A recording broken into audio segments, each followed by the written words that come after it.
Welcome to the UW Now Live.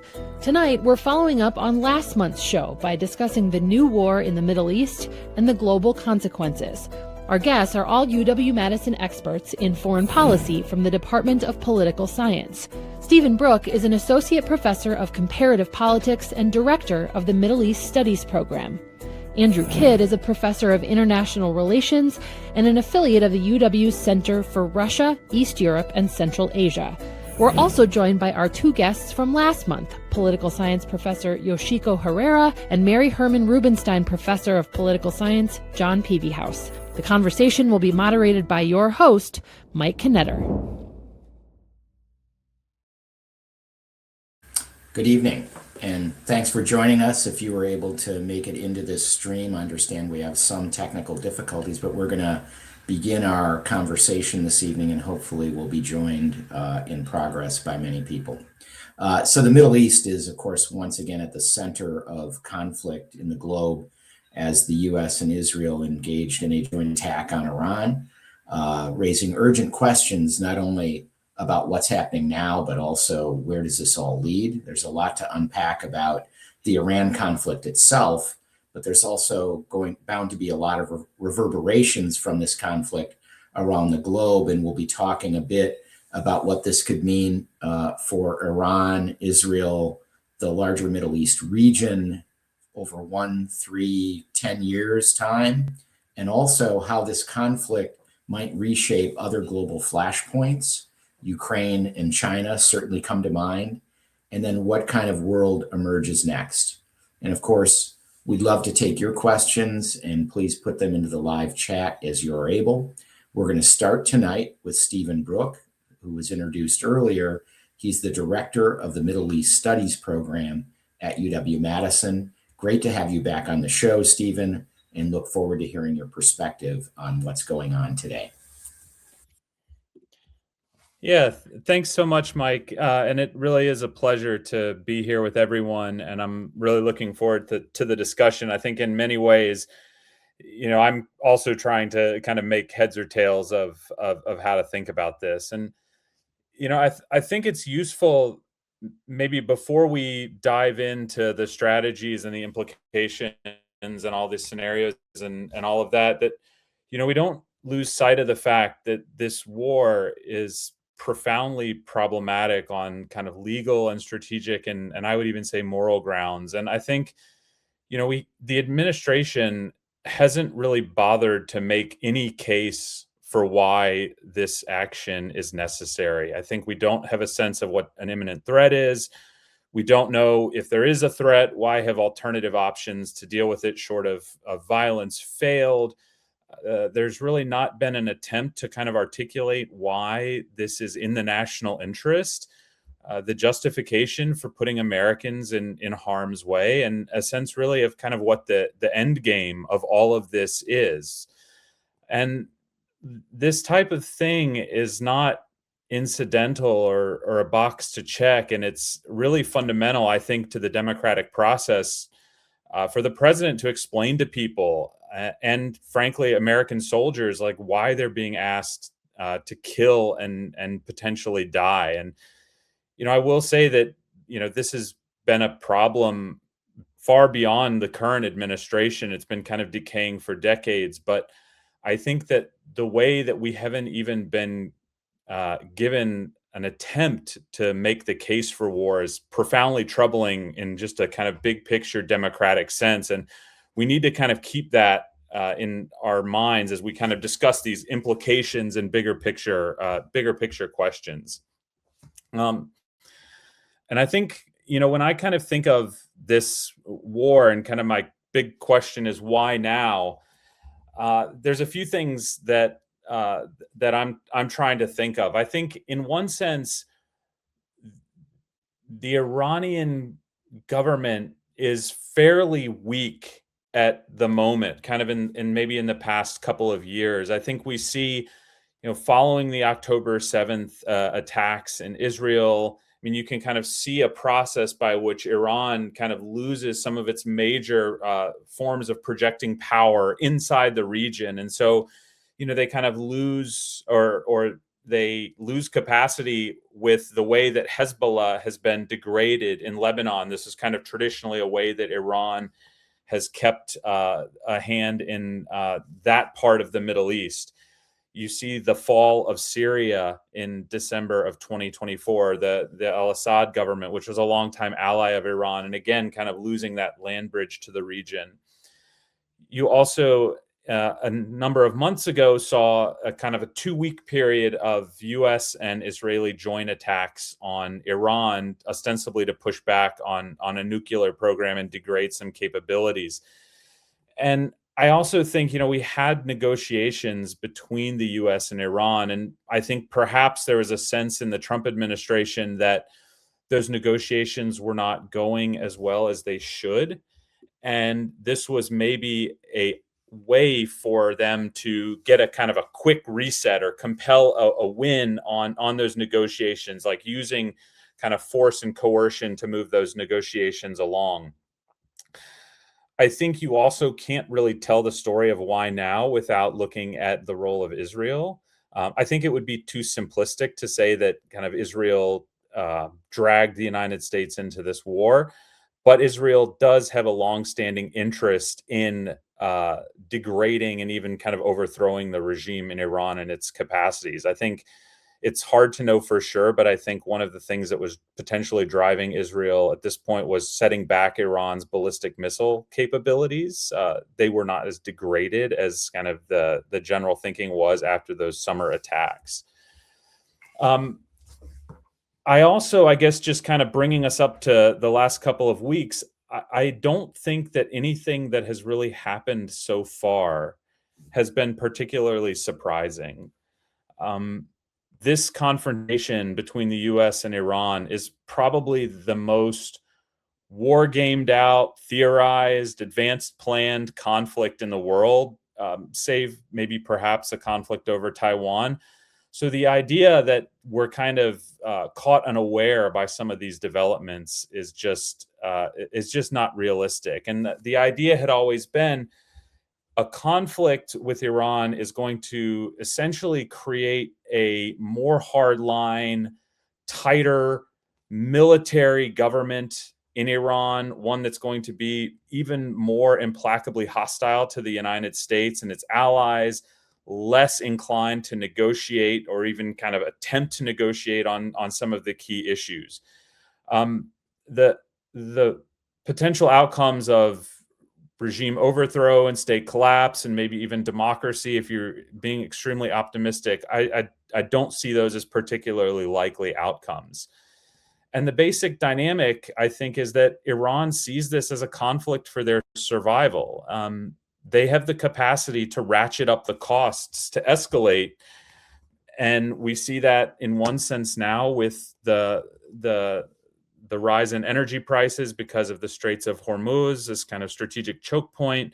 We can see attacks on U.S. allies and bases in the region, potentially destabilizing U.S. allies in the Gulf, maybe also in Iraq. And then you can imagine all sorts of other ways to escalate. And so the question that we get to, I think, very quickly is, where are you going to find the off-ramps for this? And we know, obviously, that these things are much easier to get into than they are to get out of.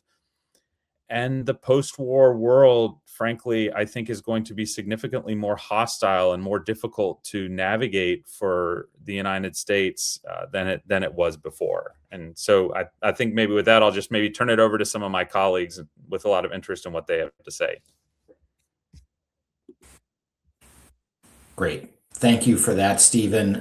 We'll get back to you with some questions. I saw Paul Grindy had a really interesting question in the chat that we'll come to. And of course, next we're going to go to Andrew Kidd, who needs little introduction. He's been with us previously, and he's an expert on nuclear deterrence and many other things, game theory, etc. So Andrew, please, the floor is yours. Give us your take on what's happening today. Thanks, Mike. It's great to be back once again. So I've got just 3 slides I wanted to go over. One about the origins of the war, the causes of the war. One about the history that led up to it, and the final one about problems with the way it's going at the moment. So my take on the cause of the war is that you have to kind of think in sort of larger strategic terms about what's going on here and why this is happening, sort of the root causes. And I think the root cause is this combination of a hostile regime on the part of Iran that is pursuing nuclear weapons. So you have that combination of a regime that is opposed to the United States policy across a whole range of issue areas, very hostile to our ally in the region, Israel, and other states that we've been friendly with as well, the Gulf states, which is bad enough, but the fact that they're pursuing nuclear weapons means that they're going to grow stronger over time.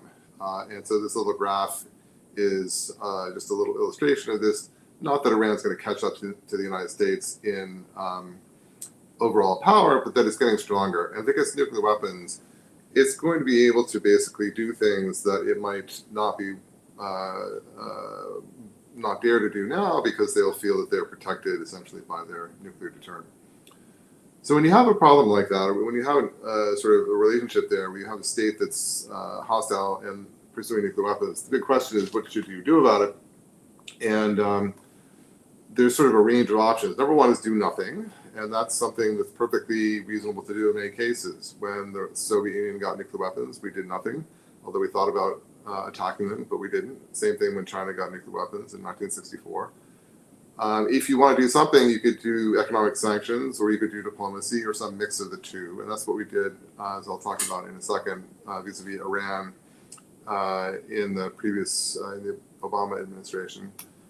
Or if you don't think those are working or not working well enough, you could wage what's called a preventive war, which is a war that's designed to, at a minimum, destroy or weaken their nuclear capabilities and possibly solve the other problem, which is the regime itself, and try to overthrow the regime. That has a certain attraction, certainly on the hawkish end of the spectrum, because that seems to solve the problem in a definitive way. As opposed to diplomacy, which may kind of kick the can down the road and not necessarily solve it.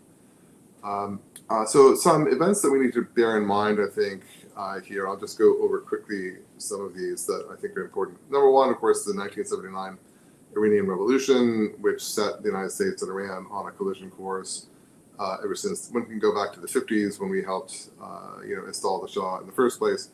But 79 is really the point where this whole story begins in a real way, when you have this clear conflict of interest between the United States and Iraq. In 1981, interestingly, Israel attacked an Iraqi nuclear reactor for preventive war reasons. They feared that the Iraqis were developing nuclear weapons. This was when the Iran-Iraq war was going on, and Israel was afraid of Iraq at that point. So it's a sort of precedent for a strike on a nuclear program.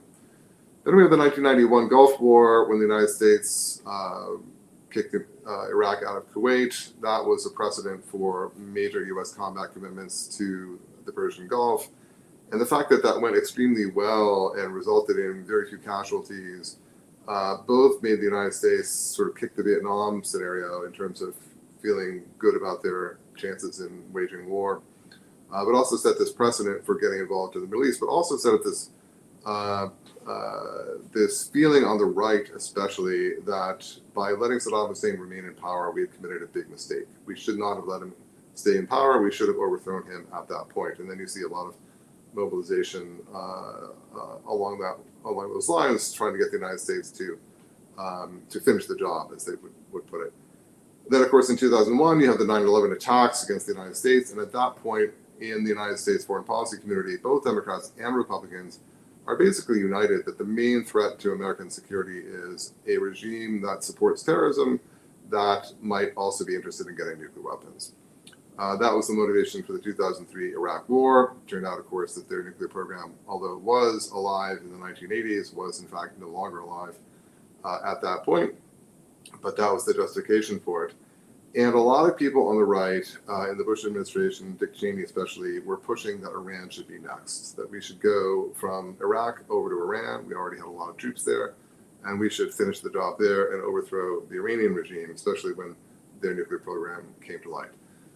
We didn't do that. Instead, we negotiated, and the JCPOA is the acronym for the agreement that was reached in the Obama administration when we reached a deal with Iran. It was probably the best deal that we could have gotten absent a really serious military campaign or threat thereof, in which there were real benefits. We got the Iranians to reduce their stockpile of enriched uranium, which you need to make a bomb. And there were some other benefits with respect to their plutonium capabilities. So it was a pretty decent deal. But it wasn't a definitive deal, and there was a chance that when the agreement ran out 15 years later, that the Iranians could go back to working on this program and be even as far along as they were when it started.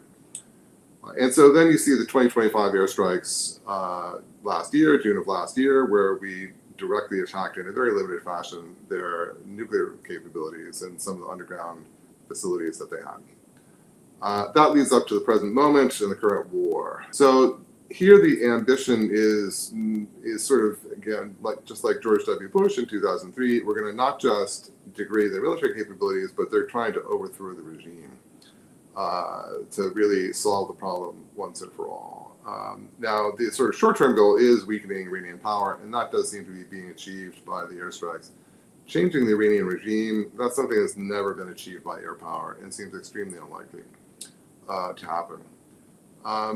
Next, I think sort of echoing what Stephen just said, this war is really unique in many ways, not so much in the motivation, which I think, as I've tried to argue, is really been shared on certainly the hawkish side of the American political spectrum for over 20 years.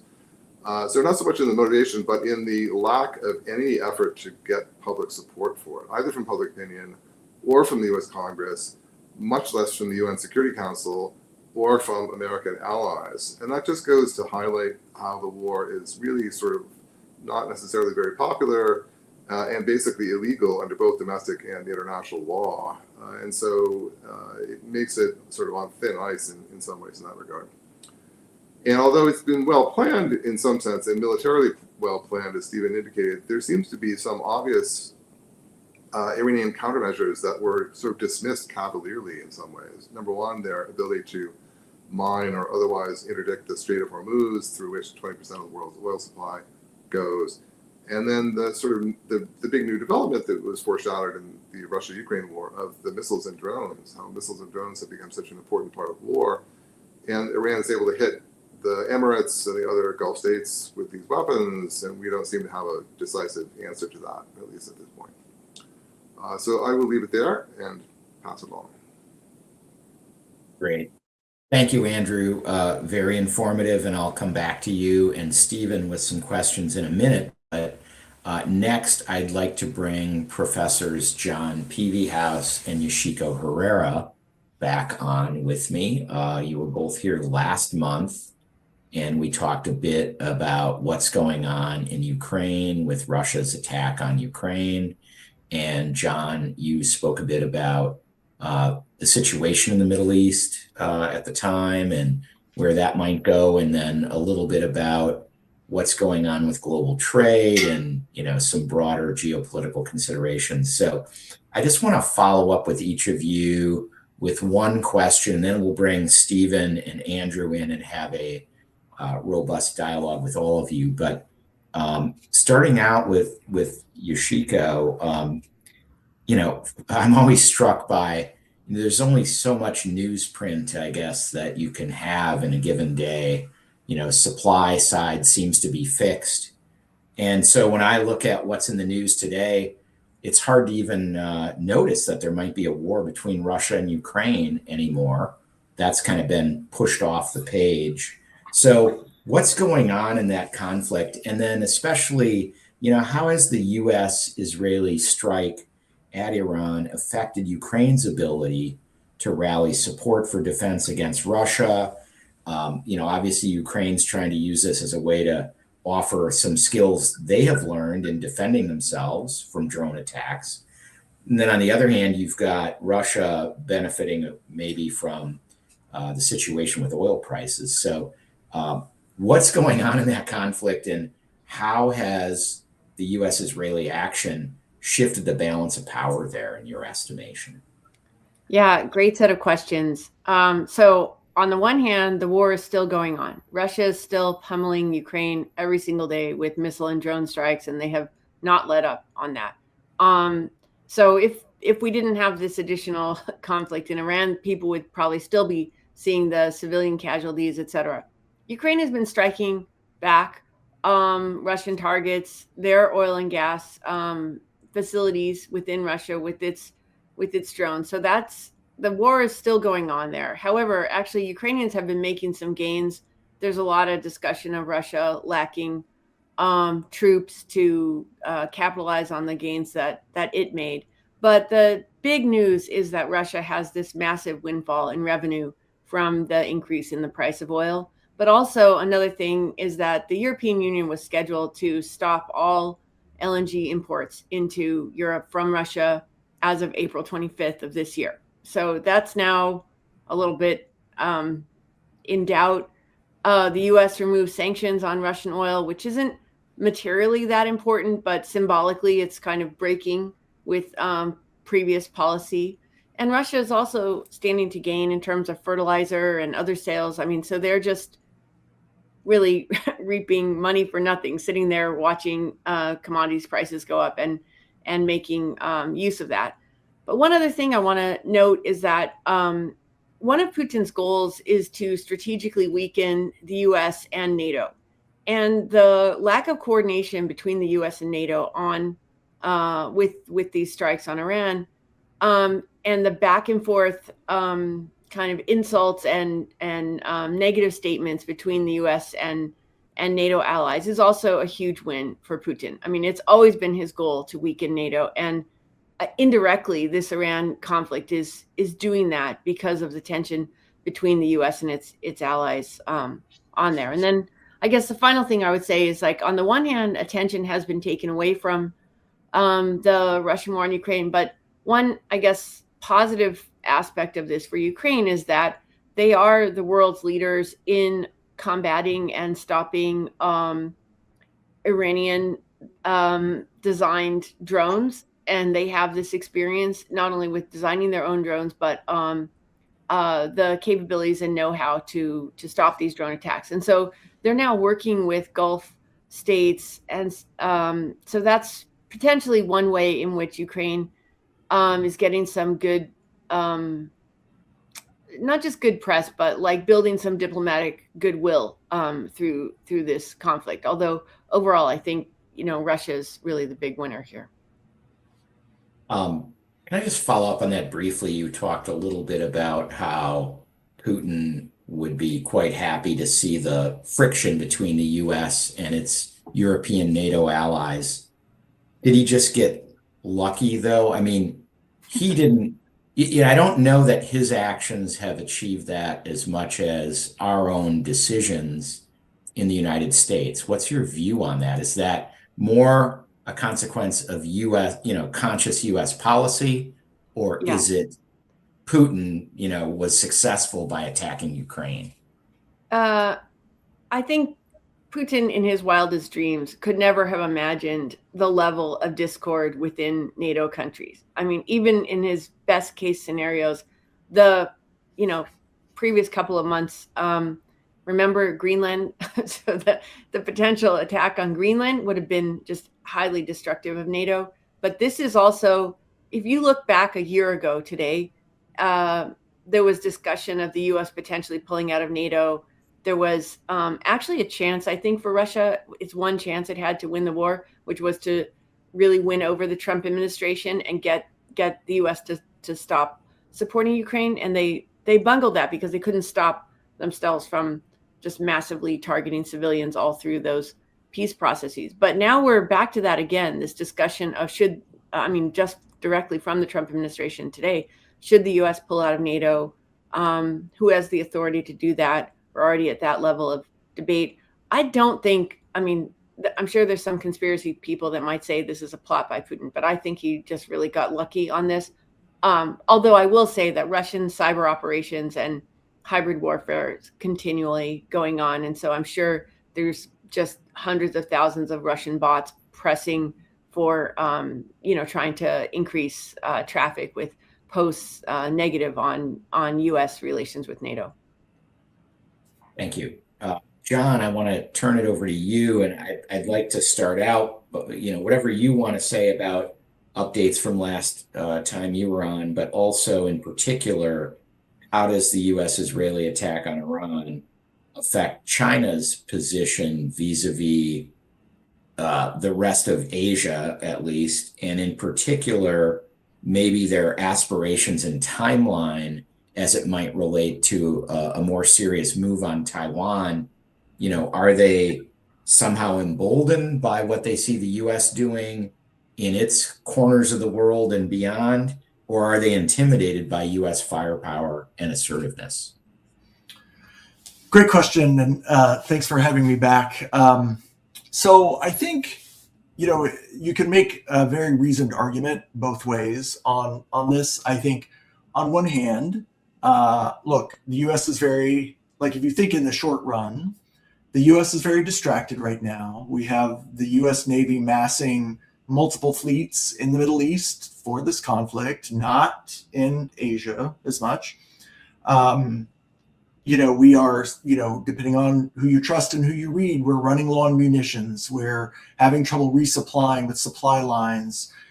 China, from a strict short-to-run military standpoint, should be licking its chops based on this, right? That even in this smallish regional conflict, that the U.S. is running into difficulties fighting the war. I think that might be overstated, but nonetheless, I think with the fleet spread out and munition supplies maybe having issues, there's an argument to say in the short run this helps China and maybe even encourages them to strike or be aggressive in the region, maybe not even in Taiwan, but maybe the South China Sea, someplace like that. I think the flip side, as you said, though, is they also see the U.S. military from a strict logistics standpoint in the war, making very quick work, right, of Iranian defenses. We know China has cooperated with Iran on setting up some of those defenses. There's some Chinese technology involved in some of that. It's not going very well in that regard. And so this should introduce some doubt about, especially if you have a longer war, how Chinese positions would do. I think the final two thoughts on this I would leave with, number one is, it's interesting, as Yoshiko talked about, as there's been a lot of learning from Ukraine and Russia in going into the current Iran war. The question is, will China and or Taiwan or other Asian militaries learn from the Iran war as well? And clearly they will. One of the great threats, if there is a war over Taiwan, it will involve significant naval operations. And you better believe that China is watching very closely, especially what I would call these more low-tech naval operations that Iran is going to increasingly undertake against significant U.S. Navy assets and how those work and what works and what doesn't.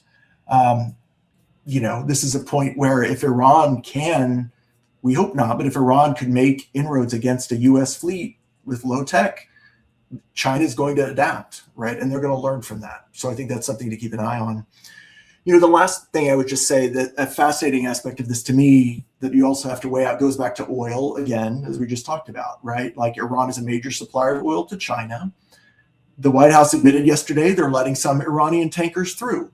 Are those going to China? Are those stabilizing international oil markets? That's sort of, from a historical standpoint, I don't want to overstate this, but I can't think of another case where we're at war with a country and sort of allowing them with their main asset to keep selling it, right, on international markets. That's just unthinkable in a modern war scenario. So China's learning from that too. And the real question is, if there's no regime change, and I agreed with Stephen and Andrew that I think regime change is unlikely, Iran's going to rebuild. They've got oil. They'll still sell it. They'll find buyers. And who are they going to buy that from? Probably China, right? So China emerges, regardless of what happens in East Asia. I would think China could emerge as a winner if we're going to keep allowing them to sell oil, and the same folks are in power in Tehran. They're going to go right back to China to buy those weapons right back and to try to build better ones. And I think this is where where the debate is coming about these off-ramps that Stephen mentioned. What is the off-ramp? Is it stopping this conflict before there's regime change? Because that leaves a lot of guesswork in the next decade that's going to be happening in this region. And I think it leaves it a much more unstable region. Great comments. I would like to bring Stephen and Andrew back, and I don't know if we can have all five of us appear on here. Oh boy. Okay. Maybe I should just be here on audio so that the good-looking people are on screen. If you could take me out, but still keep my audio. Anyway, do as you wish, Luke, with the video. But I have a question. I'm going to paraphrase from Paul Grindy, who chimed in the chat. And Stephen, this is for you. Just in thinking about why we might have done this, is it possible that kind of the changes that we've seen in technology make it easier to imagine that a hostile regime, like in Iran, I would say, you could argue maybe their mission statement was death to Israel and death to America. And, how long should we allow that to go on with a foreign country? And maybe the changes in technology just make it more plausible that they could more rapidly get down the learning curve to really inflict serious harm on the U.S. and Israel. And maybe prior administrations were kicking the can down the road, and we thought now was the time. And I agree, this case hasn't sort of been made.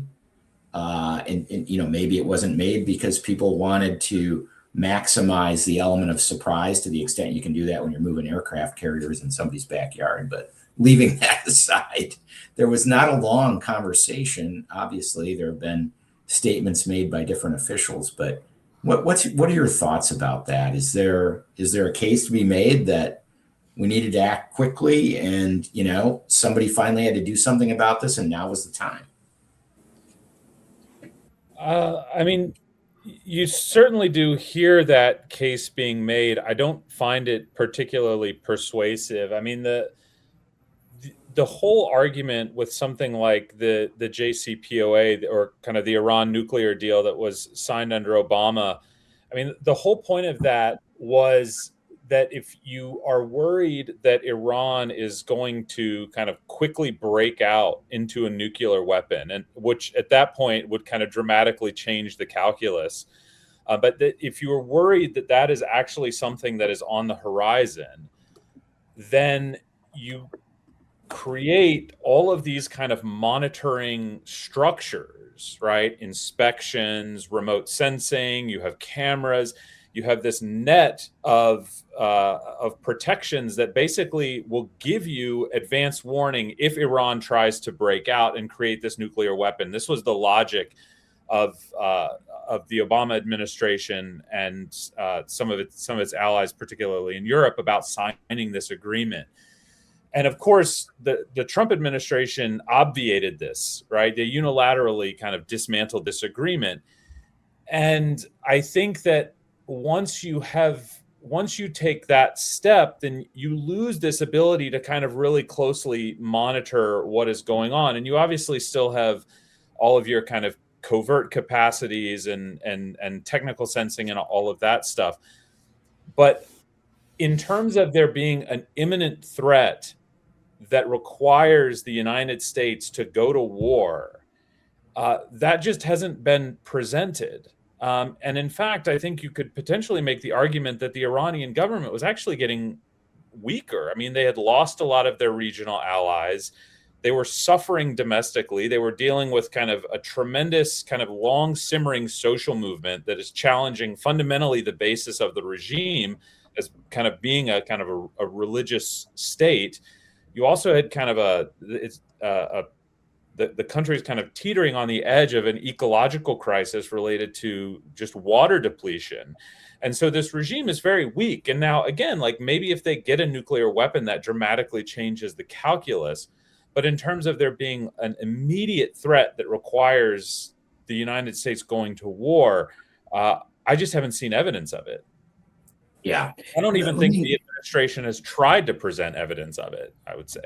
Yeah, let me stay on this thread and just throw in, a man named Joe Kent resigned from U.S. counterintelligence presumably, I read today, in protest over the fact that he viewed it as the U.S.-Israeli lobby influencing U.S. political leadership, and that's why we joined the war, which, when I look at at least what I've read about the strikes that have happened, couldn't Israel have done this by themselves? Maybe, we implicitly or explicitly sign off on it, but how necessary is it that the U.S. is there to actually inflict this degree of damage on Iran?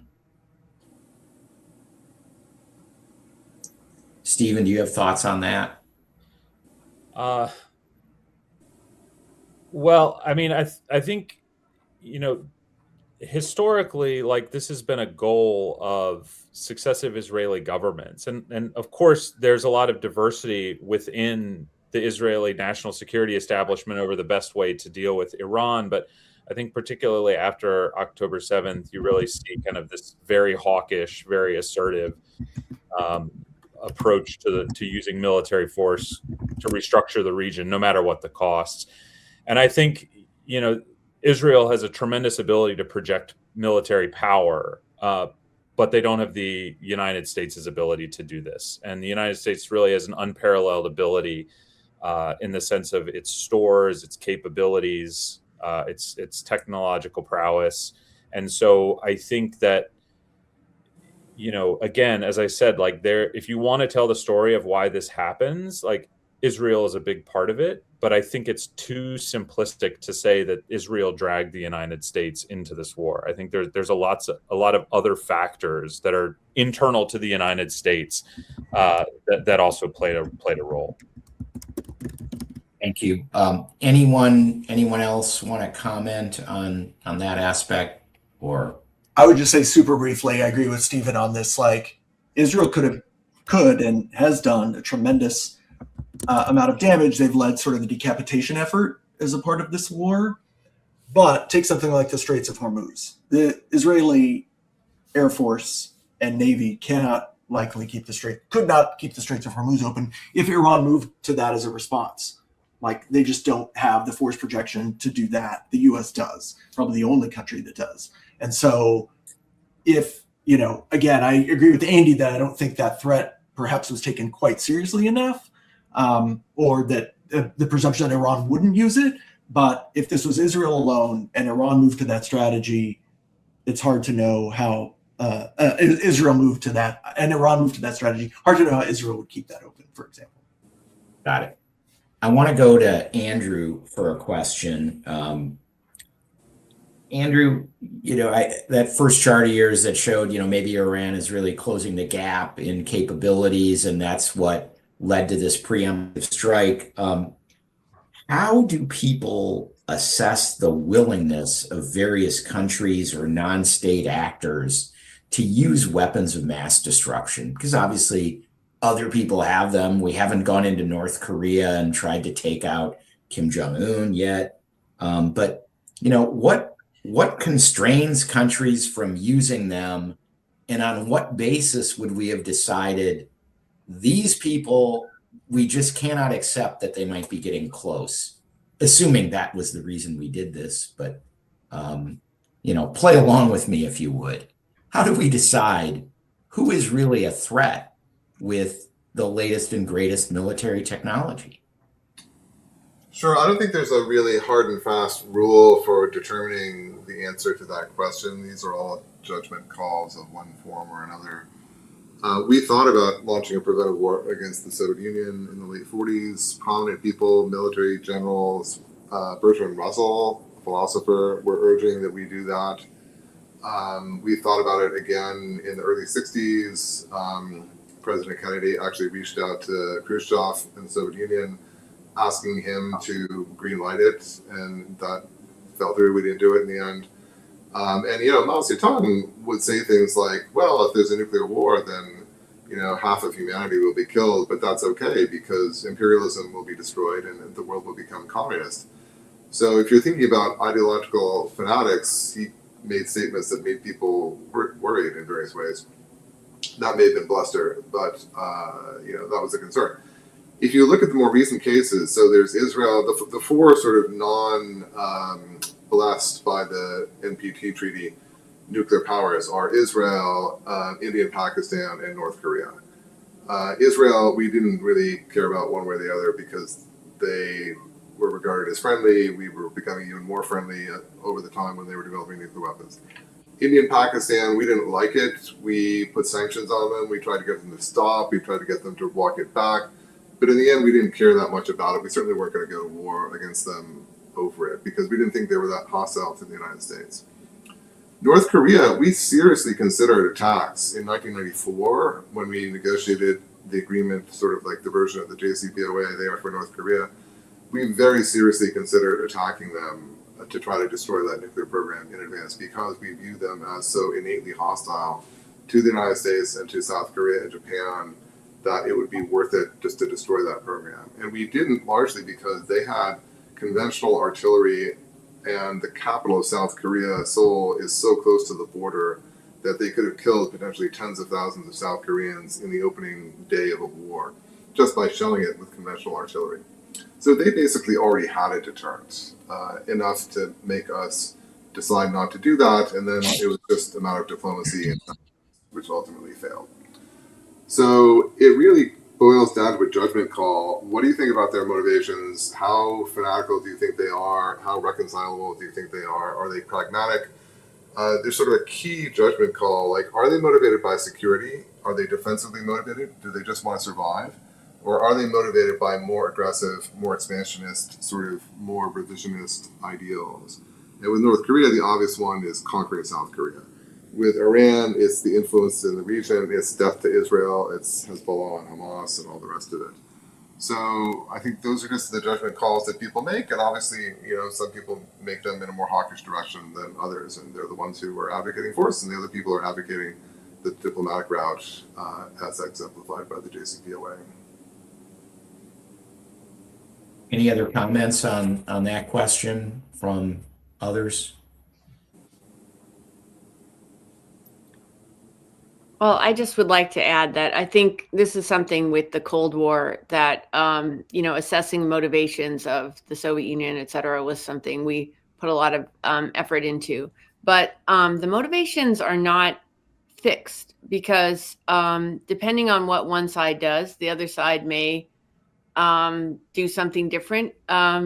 There's a big debate over how you get the other side to come around. But I mean, this is like a core part of diplomacy, rather than considering the other side's motivations as fixed, think about how you could convince them to come around to your side. And I think one of the challenges here is that the more you make the other side feel like they have absolutely nothing to gain, then the less likely they're going to agree to anything, right? If they see it as an existential threat and there's nothing that they could do that's going to get them anything, then they're not going to be willing to back down. So I think that's that maybe was a question before in terms of different conflicts and diplomacy, but it's a question now of the harder you make it for this regime to even survive, the more you promise to destroy every single leader that comes along. In my opinion, the less likely a leader is going to come along and say, okay, this makes sense for us to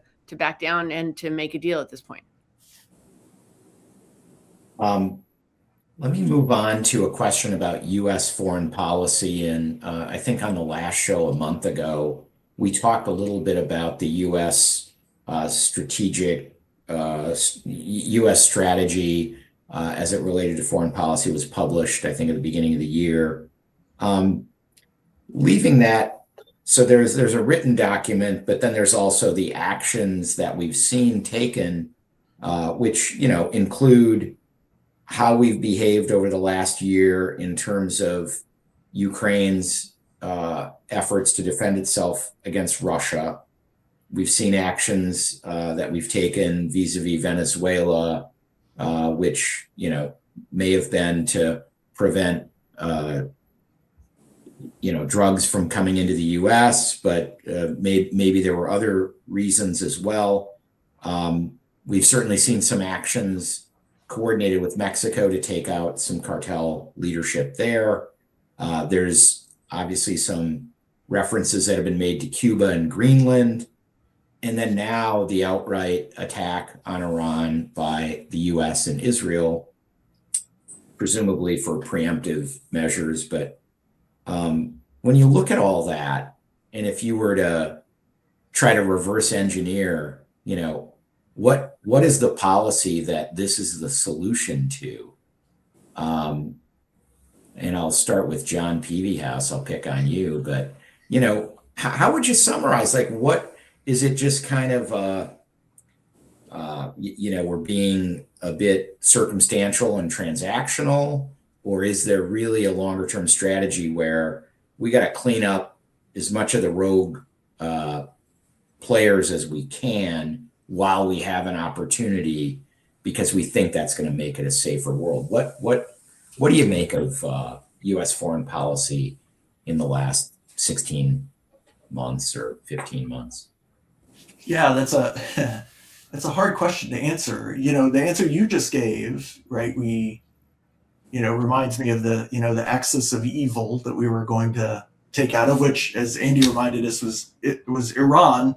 After we finished in Baghdad in 2003. But I think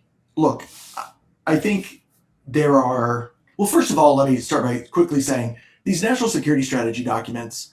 This would not be the first time that there's a situation that runs afoul of these. Like, I think this one is, in my opinion, running quite afoul of it, but that's always the case to a greater or lesser extent. So there always is circumstantial and transactional. For a decade after the Cold War, it was two major regional conflicts. We need to be able to fight two major regional conflicts. 9/11 happens, everything changes, right? So, and circumstances change. So that happens. I think with this document, so in one way, there's a consistency from some of the things we've seen, as I talked about on the last show, right? The document really sort of lays out this idea that there are going to be spheres of influence. Europe's going to have Europe. We're going to have the Western Hemisphere. China might end up with influence around China. Now, the Middle East, it was a little more, kind of unsettled about, and in my opinion, not 100% as clear as it was with these other regions. So this is sort of the Greenland, Venezuela, Mexico, Uruguay, this type of behavior, Ecuador, that kind of behavior of like, okay, we're involved, this is ours. So part of Venezuela was, maybe it's about drugs, but a big part of Venezuela was we're getting China out. And this is our territory. The Donroe Doctrine it's now been labeled. The other parts, though, the other part of the strategy was America first, right? It's secure borders. And, I think this is where it's kind of a stretch to say, well, Iran, and now we get into the debate, it wasn't an imminent threat, as we've discussed, but it's hard to square Iran with this. And I think that's why you're seeing, as I mentioned earlier, a lot of pushback within sometimes the Republican Party of this, right? Trump campaigned on no forever wars, no regime change, no nation building. And now we're in this conflict. And I think that's why there's some unsettled, that America first push from the J.D. Vances of the world, and like, let's get out of the world push that I think is more consistent with his worldview. That's hard to square with Iran. And Trump has been open that Vance isn't a fan of this necessarily. And so I think that's why you're getting a little bit of conflict within the Republican side about what's going on right now. Because it's hard to square all these. It is hard to square all these things, is the bottom line. Anyone else want to pile in on that question? I realize that was a lot, but I appreciate your summarization. And I see in the chat, James Colaro happened to say, maybe regime change in Venezuela and Iran, if they had regimes that were more friendly to the U.S. And, maybe Venezuela is more friendly to us, even though it wasn't really a regime change per se, but a shot across the bow. Maybe that does strengthen us vis-a-vis China ultimately, but time will tell. Obviously, these reverberations will go on for years from aggressive actions like this, but it's conceivable. Louise Robbins wondered in the chat whether maybe if we didn't have any labels on countries and we just looked at who was doing what, we would say the U.S. is acting as a rogue state. What do you think about that?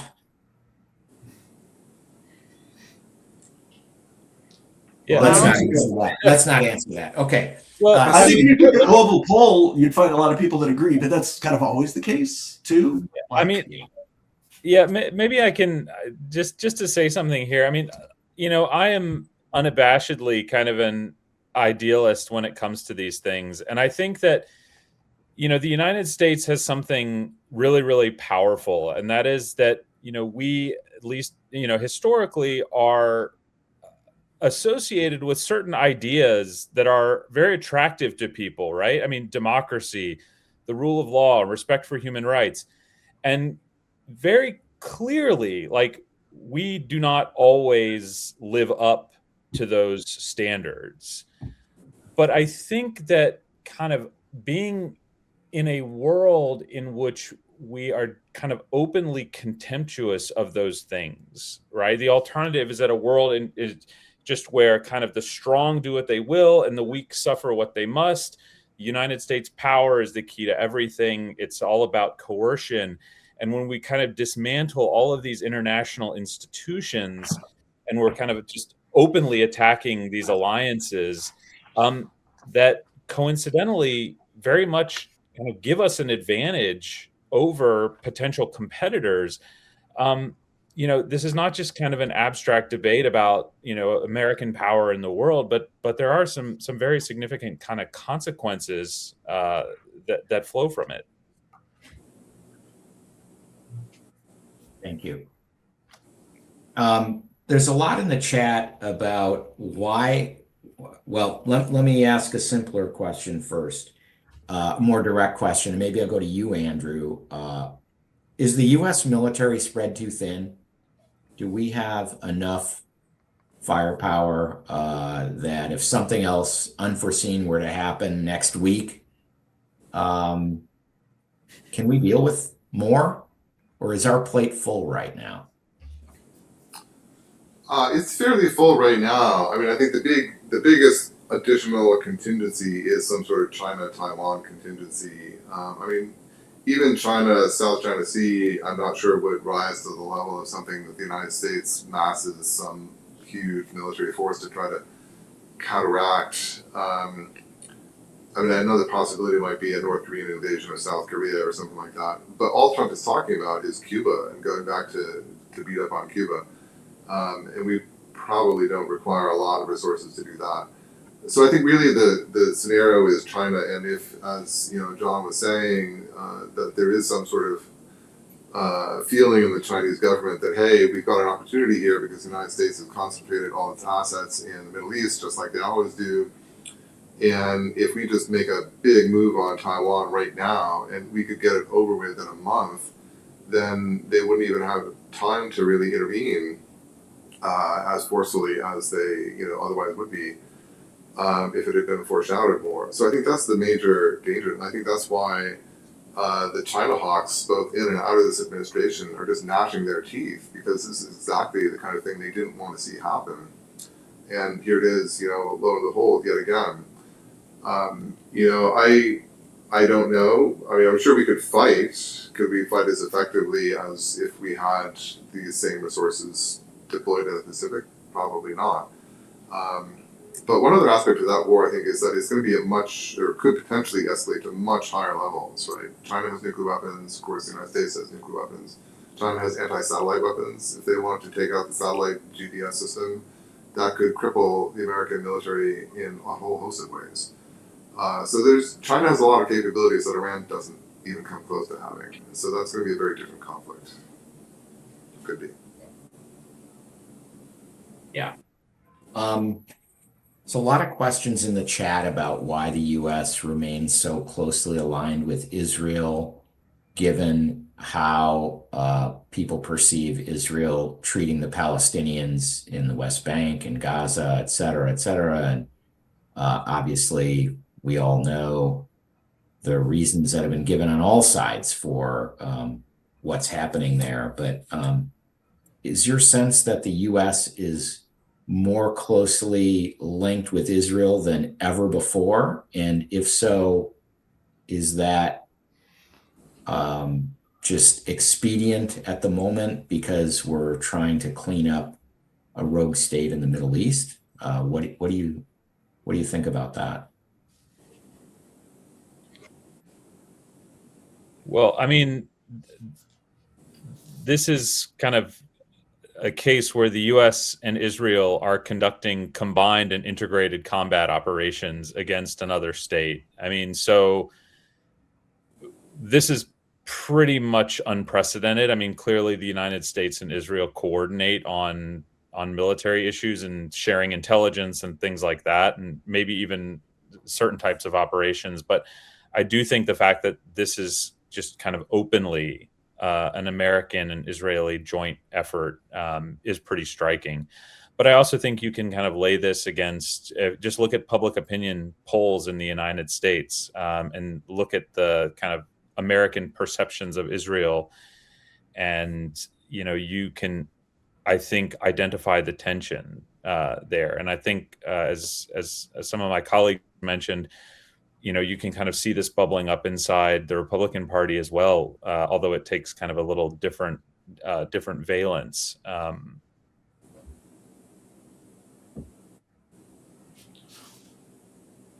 Yeah, there's the interesting historical context is that, you know, the U.S. and Israel became very close really between the 67 and 73 war. I mean, the 67 war, Israel fought with French Mirage jets and a lot of European armaments. And then sort of in the run up to the 70s, the U.S. becomes much closer. But the argument there was that they were a democratic outlier in a area of mostly Soviet-backed military republics. And so, you know, there was this sort of very rational containment idea that went behind that. Then, of course, the Cold War ends, and with the end of the Cold War comes the Gulf War, which the U.S. begs Israel to stay out of, and they do, even though Iraq is launching stuff into Israel.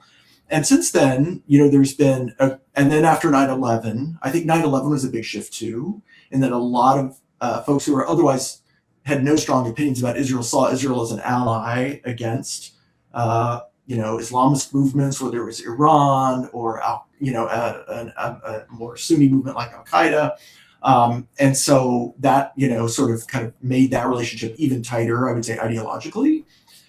You've had these interesting political shifts, you know, as Stephen kind of alluded to, like traditionally Democrats were more pro-Israel than Republicans, and you know, the Bush administration stopped loan guarantees for Israel because they were mad at them. And it's just not, stuff like that isn't as imaginable today from either political party. So there's been this slow, you know, sort of bringing together. And I think it's a number of factors. I think it is strategic. I think it is somewhat political. I think it is about, you know, post 9/11 politics. And so I don't think there's any one variable, which is why I agree with Stephen's assessment that the idea that Israel just kind of dragged us in here unthinking and unknowing is way too simplistic.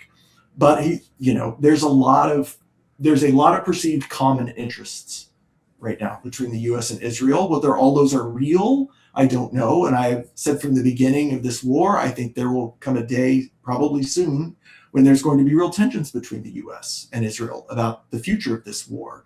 And when the U.S. finds what they think is an off-ramp, how much does Israel have a veto over whether that off-ramp is taken, right? And because if that off-ramp doesn't include regime change, I don't know how happy Israel will be with whatever that off-ramp looks like. Okay. We're about an hour in. I know we started 5 minutes late because we had some technical issues, but I'm delighted to see we've had over 500 viewers for most of the balance of the show. I want to end with a question. Each of you maybe opine on who's going to end up being the biggest winner because of this conflict with Iran, the attack by the U.S. and Israel. Who's going to be the biggest loser?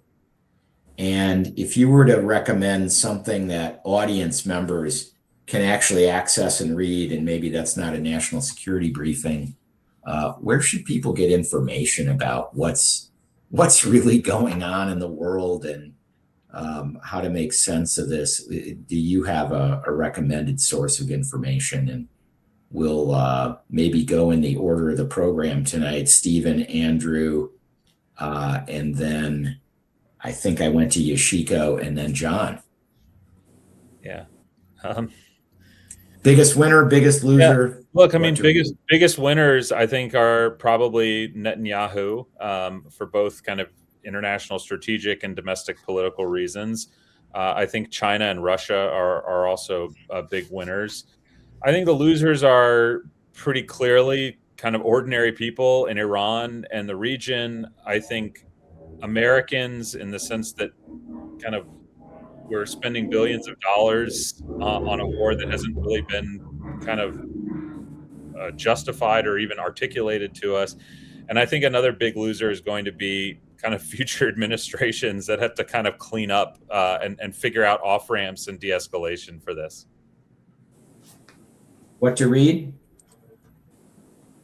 Oh, yeah, I think instead of maybe thinking about one particular source, I would just say it's a good idea to kind of triangulate things. Like pick a bunch of different sources and put them up against each other and think about kind of motivations and kind of do some critical reading of multiple sources. Maybe we'll ask you to put that together for us, Stephen. That'd be a good idea. Yeah. Somebody needs to do that. Andrew, you're next. So I think Israel's obviously a big winner here. Certainly the right-wing sector of the Israeli government, Netanyahu in chief. Strangely enough, the much reviled neocons in the United States, the former sort of dominant wing of the Republican foreign policy establishment, people like Dick Cheney, Bill Kristol, who were agitating for this for decades, are now in Cheney's case, posthumously, like big winners here, right? Their dreams have been fulfilled. And so I don't think it's going to be filled in the way they want. They would have wanted us to commit ground troops and overthrow the regime directly. But, failing that, this is about as good as they could have hoped for. Possible losers, of course, we've talked about Ukraine, Russia being a winner because of the oil. We've talked about China, Taiwan could be a loser in this regard. If this emboldens China, they could be a winner if it helps deter them, though. So that's a little bit hard to call in advance. Things to read, I would say, if you're interested in the technical nuclear portfolio stuff, two fairly readily available sources written for the ordinary person are the Bulletin of the Atomic Scientists and Arms Control Today, which is a publication of the Arms Control Association. They tend to be pro-arms control, as the name suggests, but they've got some technical people who are writing for them, so you can get real information about the state of the Iranian nuclear enrichment program and things like that. So that's a couple of good sources. Thank you. Yoshiko. Well, I still think Russia is a huge winner because they're basically paying no costs. But I want to just note that it's really important for people to understand how destructive missiles and drones and bombing is. And this is happening all over the region, in Lebanon, in Iran, in Ukraine, in the UAE, in Iraq. And, if you just think about how difficult it is if anything happened in your life, a tree fell on your house, a car accident, etc., and just multiply that by thousands of strikes per day, people are just suffering. And it's just important to understand the human toll of the strikes, of the forced migrations, displaced people now in southern Lebanon, displaced people in Iran. So many people in Iran hated this regime. They don't even refer to it as Iran. They refer to it as the Islamic Republic. So there's just a lot of people that are suffering from these military actions. And I just hope we don't get to this point of normalizing war as foreign policy, as this is the way that we solve problems. I think we have to really take a step back and think about other ways to solve differences, strong differences in preferences, et cetera, instead of just lobbing bombs and missiles at populations. On something to read, I think The Economist is great in its overall coverage, but I also think closer to home, I do read the Wisconsin State Journal. I think that they have a few articles every day on foreign policy issues, and they're often pretty good. I think for staying informed and staying on top of things, that's still, I think, a good source. And I also like a podcast called Well, I listen to every single day a podcast called Ukraine the Latest, but they have a sister podcast now called Iran the Latest. And it's a short update on military things and then interviews with experts. So I think it's free. You can get it on Apple Podcasts or Spotify or YouTube. So I think that's another one if somebody's interested in the details of how this war is unfolding. Yeah, well said. The human suffering, obviously on this show, we talk a fair bit about where is this going geopolitically and what does it mean for the United States? But the amount of human suffering that's occurring because of this is almost incalculable and makes the snowstorm this weekend pretty trivial. We complain about that. John Peavyhouse, winners, losers, and what to read. All right. I don't have too much on the winner side. That's original. I think BB is a big winner here. Obviously, I think Russia is a huge winner here. China, probably in the medium to long run, is a winner of this, but that's that. I'm going to add another group of countries to the losers, which are the Gulf monarchies. I think they obviously may, in the long run, turn out better if Iran has regime change or just is sort of neutered from its military capabilities. They're going to suffer a lot in the short run. And every day you're reading new things about, is everyone going to pull out of Dubai and Abu Dhabi and Qatar and Bahrain? And, because, Mike, I always bring it back to trade, I would point out that of this $5 trillion that the Trump administration has said that they've been promised through trade deals, $4 trillion of it is from Gulf monarchies who are all at war and are going to be using this money not to invest in the U.S., but are going to be paying to rebuild their economies and their societies for the coming years. So this is going to have a wraparound effect eventually, even more so than I think we realize on the U.S. economy. In terms of what to read, I often kind of peruse different think tank websites, whether it's sort of Cato's, the more libertarian, Heritage's conservative, CSIS, or Brookings, sort of centrist. There's often good debates, CFR. There's often good sort of RAND. There's good sort of policy debates that they'll get experts from different sides or even their own side, and you can kind of put them in conversation with one another. And again, it's a lot of inside baseball and the Washington speak, but it is interesting.